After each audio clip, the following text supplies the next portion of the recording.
Aqui está Nancy DeMoss Wogemuth. Você tem um coração voltado para Jesus? Tem um coração voltado para as boas novas, um coração para o Evangelho, para sair e transformar vidas? Não subestime o valor de usar os meios que Deus pode ter te dado para ajudar a avançar o Evangelho.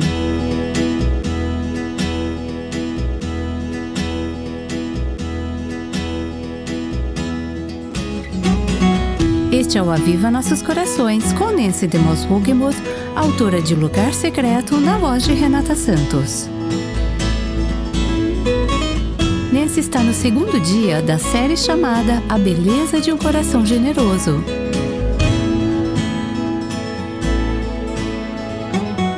Estamos analisando um pequeno parágrafo em Lucas capítulo 8, os primeiros 3 versículos. Se você perdeu o episódio de ontem, visite o www.avivanossoscorações.com e acesse os episódios anteriores. Estamos estudando essa passagem e analisando a vida das mulheres que apoiavam Jesus. Deixe-me ler a passagem e depois vamos continuar analisando a última frase deste parágrafo. Lucas, capítulo 8, versos de 1 a 3. Aconteceu, depois disso, que Jesus andava de cidade em cidade e de aldeia em aldeia, pregando e anunciando o evangelho do reino de Deus.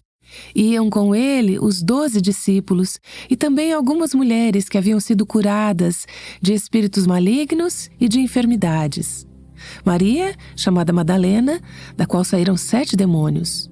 Joana, mulher de Cusa, procurador de Herodes. Susana e muitas outras, as quais, com seus bens, ajudavam Jesus e os seus discípulos. É esta frase que queremos analisar hoje, que ajudavam Jesus com os seus bens. Aqui estão mulheres, temos o nome de 3 delas, e muitas outras que permaneceram anônimas e que eram extremamente gratas a Jesus. Elas haviam recebido muito dele, sentiam que tinham uma grande dívida de amor para com ele, retribuindo assim com prazer.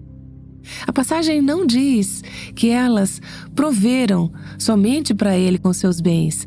Diz que elas proveram para eles com seus bens. Quem eram os eles? Quem estava com Jesus? Os 12 discípulos. Jesus e os 12 estavam viajando em ministério e esse pequeno grupo de mulheres se reuniu e elas tornaram possível que as suas necessidades relacionadas ao ministério itinerante fossem supridas. Em alguns casos, eles não tinham outra fonte de apoio, a maioria deles não eram homens ricos.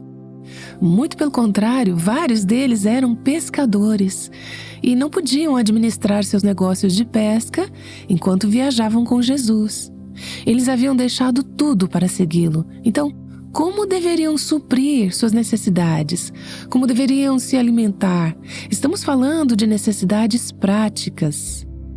Deus usou esse grupo de mulheres não apenas para apoiar Jesus, que era o principal pregador, professor, líder, o rabino, mas também para ajudar a apoiar aqueles que serviam com ele em diversas funções. Elas proveram com seus bens. Outra versão diz, com seus próprios recursos. São recursos de algum tipo aos quais elas tinham acesso. E elas usaram esses recursos, seus próprios bens pessoais.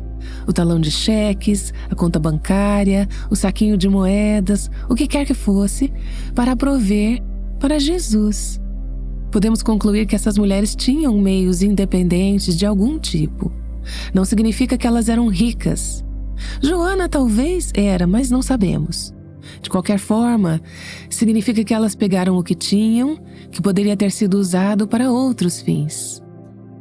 Elas poderiam ter usado aqueles recursos para si mesmas, para seu próprio prazer, para sua própria provisão, para seu futuro, sua aposentadoria ou suas férias.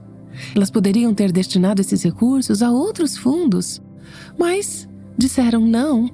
Isso precisa ir para cá, para ajudar a Jesus, para ajudar seu ministério, para ajudar aqueles que estão servindo com ele. Elas investiram o que tinham em Jesus.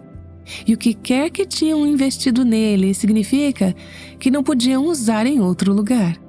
Mas estavam felizes em fazer isso porque haviam sido curadas de doenças e enfermidades espirituais e físicas. Note bem, este grupo de mulheres não era composto de um grupo de fãs. Elas não eram espectadoras passivas, eram contribuintes ativas da missão de Jesus. Elas faziam parte do ministério, eram parte de sua evangelização, proclamando as boas novas. Elas apoiaram Jesus enquanto ele cumpria sua missão, e suas doações eram uma expressão ou um resultado do que Jesus havia feito em suas vidas e do fato de estarem com ele. Lembre-se, o texto diz: iam com ele os 12 e também algumas mulheres. Como resultado de estarem com ele, passando tempo com ele, vendo o que ele havia feito em suas vidas e o que ele estava fazendo nas vidas dos outros, essas mulheres disseram: queremos apoiar isso. Não era tipo, vamos fazer uma coleta e quem puder contribua com dinheiro para o almoço de hoje. Não era algo casual e não intencional. Parecia algo que elas faziam como um resultado, uma expressão da sua devoção a Cristo. Não acho que essas mulheres estavam procurando um ministério, ou reconhecimento, ou importância. A maioria delas nem é nomeada. O texto diz que muitas outras. Elas simplesmente queriam estar com ele. À medida que andavam com ele, olhavam ao redor e se tornavam sensíveis às necessidades práticas e como poderiam ser usadas por Deus para ajudar a suprir essas necessidades. E assim fizeram, ministraram de maneiras práticas. Jesus e os discípulos precisavam comer. Isso pode parecer muito corriqueiro ou insignificante quando pensamos em ministério. Não é glamuroso comprar mantimentos, ir ao mercado para escolher a comida, prepará-la, servi-la, mas esse ministério de atender às necessidades físicas não era menos importante. Na verdade, Deus valoriza tanto isso que o Espírito Santo inspirou essa frase a ser incluída nas Escrituras, e cada palavra de Deus é significativa, é importante, é valiosa, é proveitosa. Com os seus bens ajudavam. Isso importava para Deus o suficiente para que ele registrasse para lermos hoje.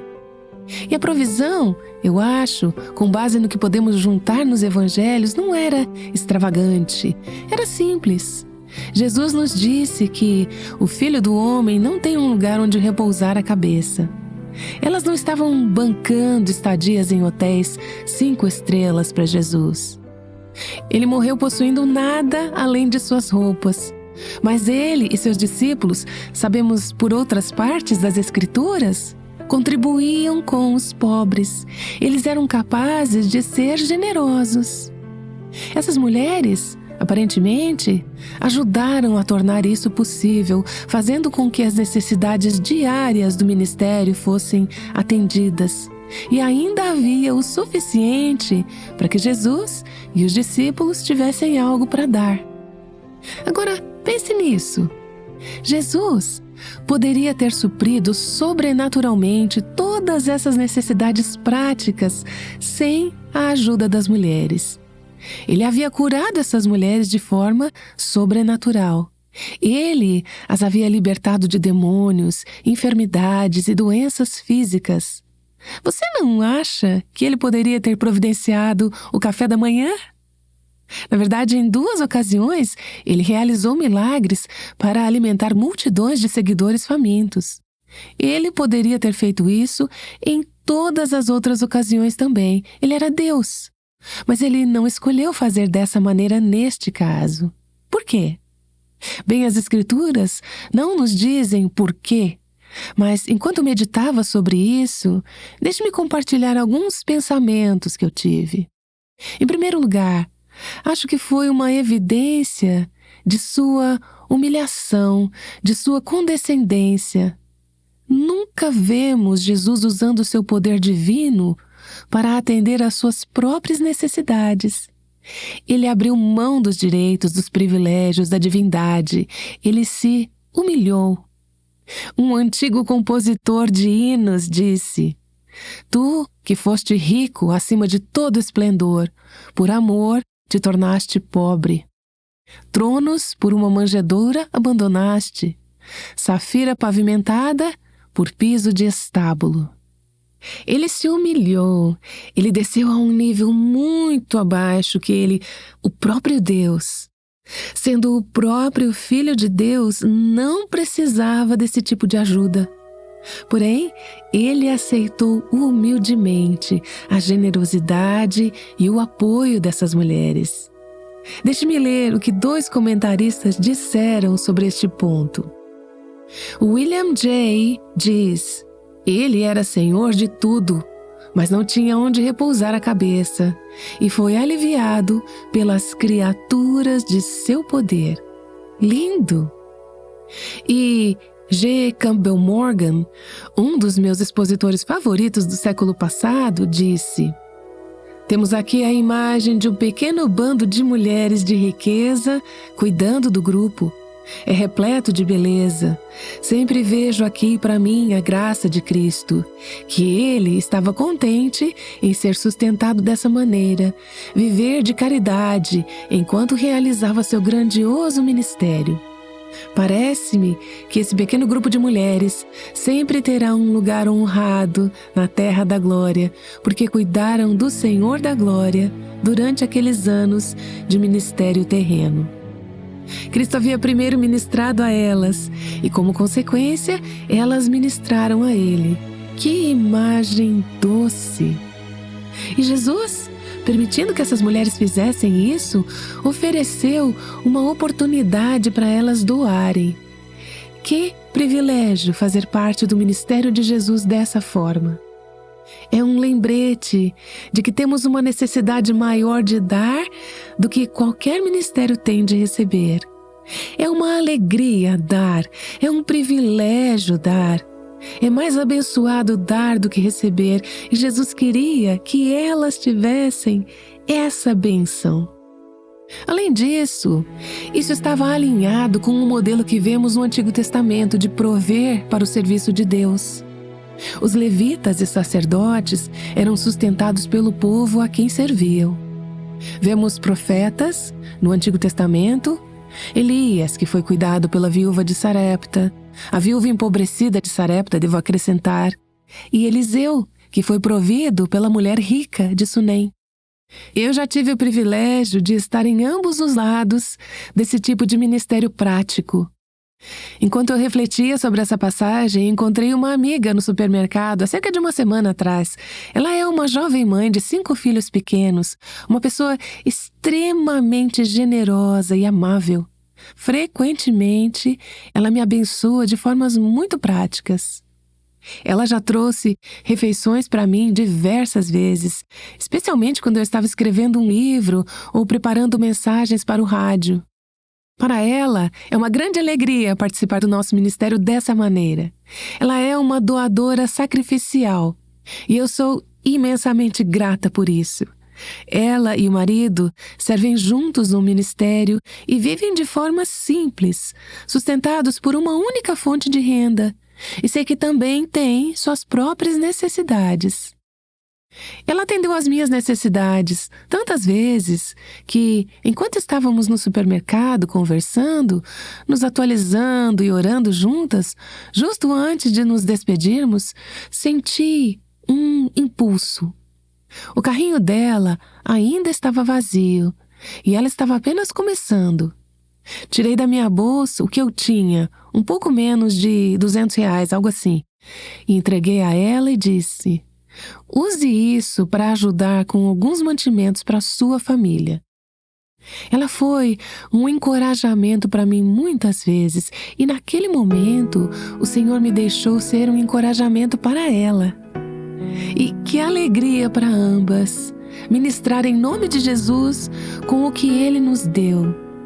Mais bem-aventurado é dar do que receber. Jesus Permitindo que as mulheres contribuíssem dessa forma, cumpriu um princípio bíblico que encontramos tanto no Antigo quanto no Novo Testamento sobre nossa responsabilidade de suprir as necessidades materiais daqueles que nos ministram espiritualmente. Paulo diz em 1 Coríntios 9, versos 11 a 14: Se nós semeamos entre vocês as coisas espirituais, será muito recolhermos de vocês bens materiais? Assim também o Senhor ordenou aos que pregam o Evangelho que vivam do Evangelho. Paulo disse: não é errado eu aceitar uma oferta. Agora, em alguns casos, ele disse: eu não vou aceitar. Na verdade, para os coríntios, ele disse isso por razões específicas. Mas ele disse: não é errado. Na verdade, Deus disse que aqueles que pregam a palavra devem ser sustentados por aqueles que recebem o ministério da palavra. Paulo diz a mesma coisa em Gálatas 6:6. Mas aquele que está sendo instruído na palavra, compartilhe todas as coisas boas com aquele que o instrui. E assim, essas mulheres apoiaram e cuidaram de Jesus, seu rabino, seu pastor, seu líder, seu professor, seu amigo, seu libertador, seu curador. Elas fizeram isso durante a vida e o ministério terreno de Jesus. E quando Jesus morreu, demonstraram o mesmo tipo de cuidado prático. Lemos em Lucas, capítulo 23, versos 55 a 56. As mulheres que tinham vindo com Jesus desde a Galileia seguiram José e viram o túmulo e como o corpo foi colocado ali. Então se retiraram para preparar óleos aromáticos e perfumes. E, no sábado, descansaram segundo o mandamento. Mas, no primeiro dia da semana, alta madrugada, as mulheres foram ao túmulo, levando os óleos aromáticos que haviam preparado. Essas mulheres eram Maria Madalena, Joana e Maria, mãe de Tiago. Também as demais que estavam com elas confirmaram essas coisas aos apóstolos. Contaram o quê? Ele ressuscitou. Ele está vivo. Elas tiveram a incrível bênção de serem as primeiras a receber a notícia da ressurreição, porque estavam cuidando das necessidades práticas, das preocupações práticas. Elas não estavam fazendo alarde, nem esperando ser reconhecidas ou receber aplausos. Essas mulheres honraram e abençoaram Cristo. Elas não fizeram isso para receber elogios, reconhecimento humano ou honra, mas Deus honrou essas mulheres. Houve outras, como elas, ao longo da história da igreja que, com seus recursos, apoiaram o trabalho e o ministério de Cristo para tornar possível a propagação do Evangelho. Eu tenho um amigo chamado John Reinhardt, que escreveu um livro chamado Gospel Patrons, Embaixadores do Evangelho, em tradução livre. E nesse livro, ele conta as histórias daqueles que estiveram por trás, apoiando o trabalho de alguns dos maiores esforços missionários e do reino ao longo da história. William Tyndale, George Whitefield e outros cujos nomes você provavelmente reconheceria que realizaram o trabalho do ministério. Por trás deles, havia pessoas cujos nomes você provavelmente não conhece, que estavam apoiando, patrocinando, sustentando, tornando possível que esse ministério continuasse. Esses são os embaixadores do Evangelho. Isso é o que essas mulheres eram, embaixadoras do Evangelho. Penso em outra mulher chamada Selina Hastings, que nasceu em uma família britânica rica em 1707. Ela se casou aos 21 anos e, ao fazê-lo, tornou-se a Condessa de Huntingdon, ou, como é frequentemente chamada, Lady Huntingdon. Lady Huntingdon viveu uma vida religiosa íntegra, mas estava confiando em sua própria justiça para salvá-la. Aos 30 anos, Sua certeza sobre o seu estado espiritual foi abalada quando ouviu o evangelho pregado por George Whitefield, um jovem de 22 anos. Naquela época, ela ficou doente e achou que estivesse morrendo. No leito de morte, começou a sentir a insuficiência de confiar em si mesma ao enfrentar a eternidade. Deixe-me ler o que um de seus biógrafos disse sobre a sua conversão. Ela sentiu um desejo sincero de entregar-se totalmente a Cristo para a vida e salvação. Naquele instante, da sua cama, entregou seu coração a Jesus, o Salvador, e imediatamente toda a sua angústia e medo foram removidos, e ela foi cheia de paz e alegria ao crer. Ela foi restaurada à saúde perfeita. Decidiu, a partir daquele momento, apresentar-se a Deus como um sacrifício vivo, plenamente aceitável, o que estava convencida ser o seu culto racional. Isso não te lembra algumas dessas mulheres do grupo de Jesus, as embaixadoras do Evangelho?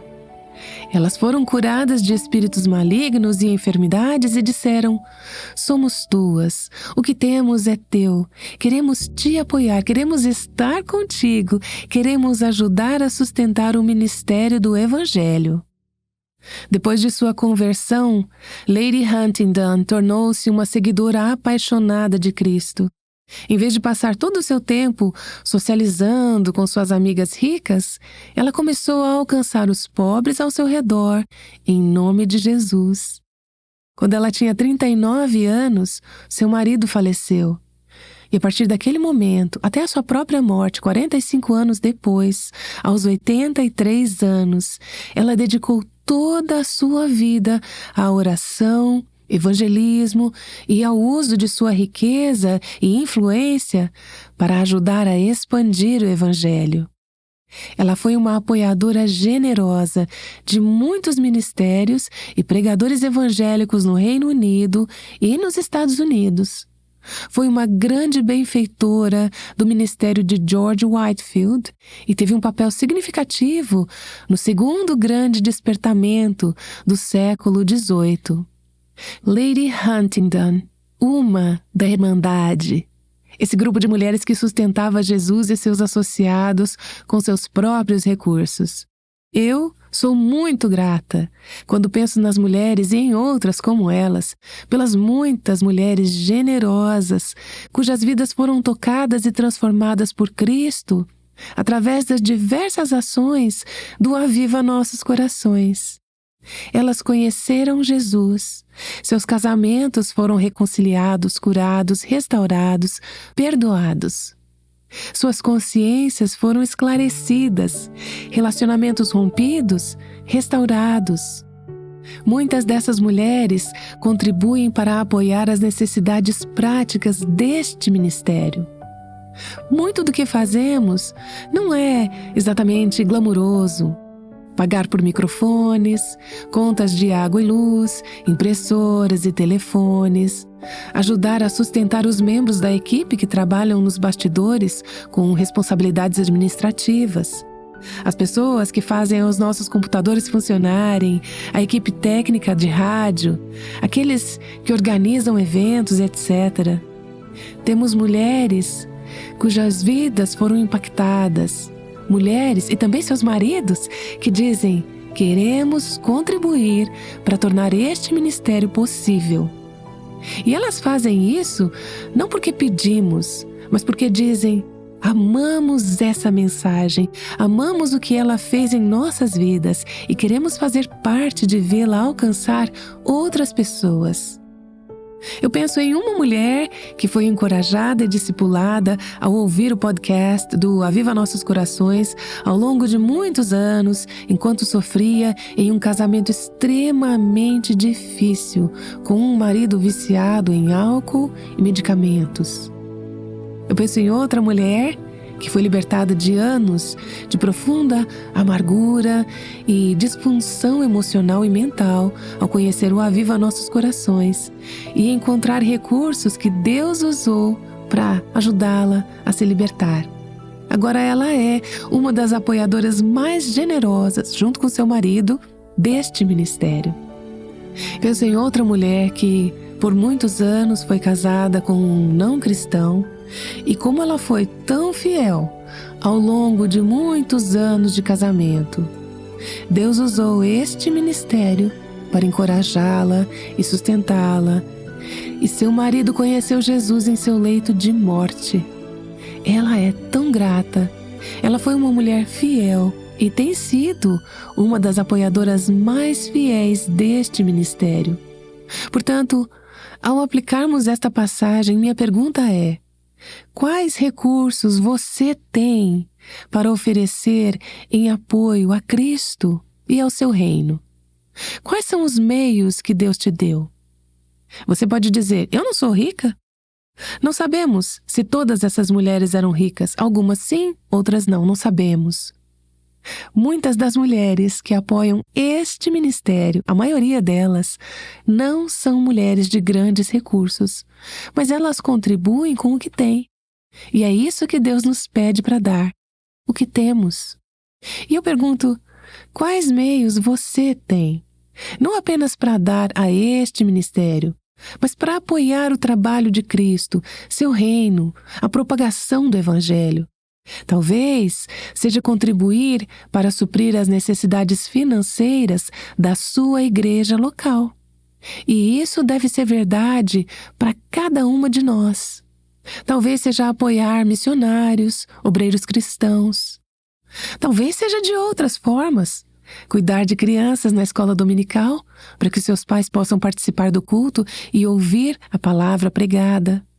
Talvez seja voluntariar o seu tempo no escritório da igreja, ou em ministérios de mulheres, crianças ou jovens, ou em ministérios locais de apoio à gravidez. Conhecemos mulheres aqui na região metropolitana que estão servindo ao Senhor em várias capacidades que Deus lhes deu para serem uma bênção, para ver o Evangelho avançar. Talvez seja preparando comida ou fornecendo serviços administrativos para um projeto comunitário ou da igreja. Talvez seja providenciar cuidado infantil para que o seu pastor e sua esposa possam sair e namorar um pouco, algo muito necessário. Talvez seja hospedar missionários ou trabalhadores cristãos em sua casa para refeições ou fornecer alojamento por um período prolongado enquanto eles estão de licença. E você pode dizer: eu não tenho meios. Você tem um quarto extra em sua casa? Talvez você possa ajudar a espalhar o Evangelho abrindo esse quarto para alguém que precisa de Jesus ou alguém que é um servo do Senhor. A terceira epístola de João nos diz que, ao fornecer suporte prático para aqueles que estão fazendo o trabalho do Senhor, na verdade, somos cooperadores com eles.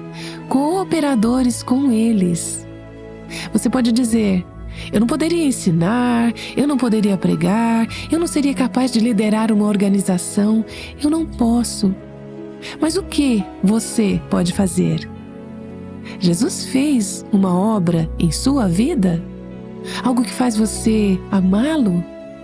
Você passa tempo com ele? Você sabe quão poderoso ele é? Você sabe quão grande ele é? Você sabe quão boas são as boas novas? E você quer que os outros também saibam?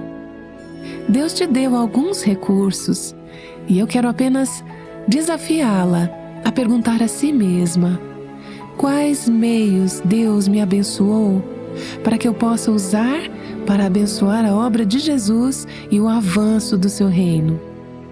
As Escrituras também nos dizem que não somos somente colaboradores quando oferecemos esse tipo de apoio, mas que também compartilharemos da recompensa daqueles que estão realizando o trabalho na linha de frente. Em Mateus 10, Jesus nos diz que compartilharemos da recompensa deles. Veja, quando contribuímos para apoiar o trabalho do reino, o trabalho de Jesus neste mundo, isso demonstra onde está o nosso coração. As Escrituras dizem que Onde está o seu tesouro, aí também estará o seu coração. Onde investimos é o que vamos amar. Mas também é verdade que onde está o nosso coração, aí estará o nosso tesouro. Você tem um coração para Jesus? Tem um coração para as boas novas? Um coração para o Evangelho? Para que ele vá e mude vidas? Eu quero encorajá-la a se tornar uma dessas mulheres fiéis e leais que estavam com Jesus. Elas aprenderam com ele, ouviram a ele, sentaram-se sob o seu ministério e proporcionaram para suas necessidades com o que elas tinham. Não subestime o valor de usar qualquer meio que Deus possa ter dado a você para ajudar e avançar o Evangelho. E não subestime o valor de dar para atender às necessidades físicas e materiais daqueles que estão servindo a Cristo, proclamando o Evangelho e avançando o seu reino. Ó Senhor, como eu oro para que Tu levantes entre nós embaixadoras do Evangelho, mulheres ricas, mulheres com poucos recursos, mas que dizem: quero estar com Jesus. Sou tão grata pelo que Ele fez por mim, sou tão grata pela forma como Ele mudou a minha vida, como Ele me curou, como Ele restaurou a minha vida da destruição. E eu quero fazer parte nesse processo de ajudar a levar as boas novas do Evangelho para outros. Senhor, eu oro para que Tu faças uma aplicação prática a cada um de nossos corações. Quais meios Tu nos confiaste e como podemos tornar esses recursos disponíveis, mão abertas, coração aberto? Dizemos: Senhor, quero que o Teu reino venha, quero ver a Tua vontade sendo feita. Ouça todas as bugigangas e coisas nas quais gastamos tanto tempo e esforço e dinheiro. A maior parte delas vai se perder. Não vai durar para a eternidade. Mas aquelas que são embaixadoras do Evangelho, essa irmandade de mulheres que apoiaram Jesus, elas podem não ser tão ricas nesta vida, mas serão as mais ricas na vida vindoura. Elas honraram a Jesus, Jesus as honrou. Senhor, queremos estar entre essas mulheres, amando, dando a Ti, apoiando com os meios que Tu nos deste para ver o Teu reino avançar. Oramos isso em nome de Jesus. Amém. Quando você realmente pensa sobre o que Jesus fez por nós, o fluxo natural é a generosidade. Nesse Demos Vogemos tem mostrado por que isso é verdade. O Aviva Nossos Corações depende de embaixadoras do Evangelho, como ouvimos hoje. Elas tornam possível que você ouça este programa. E quando você apoia o Aviva Nossos Corações com suas orações e doações, está fazendo a diferença dia após dia ao redor do mundo. Como uma ouvinte compartilhou: esse episódio sobre a mansidão estraçalhou meu coração. Espero que essa mensagem chegue ao máximo de corações possíveis e que a palavra de Deus opere nos corações arrependidos. Acesse o nosso site e clique na aba Doação e faça parte do que o Senhor está fazendo no Brasil e ao redor do mundo. Agradecemos a todas as nossas ouvintes que fielmente têm contribuído para o Ministério Aviva Nossos Corações. Você seria descrita por outros como uma pessoa generosa? Amanhã conheça algumas mulheres cujas vidas são marcadas pela generosidade. Ouça o exemplo delas e entenda a alegria da generosidade de forma mais profunda para você mesma. Aguardamos você amanhã no Aviva Nossos Corações. O Aviva Nossos Corações é o ministério em língua portuguesa do Revive Our Hearts, com Nancy DeMoss Wogemuth, chamando as mulheres à liberdade, à plenitude e à abundância em Cristo.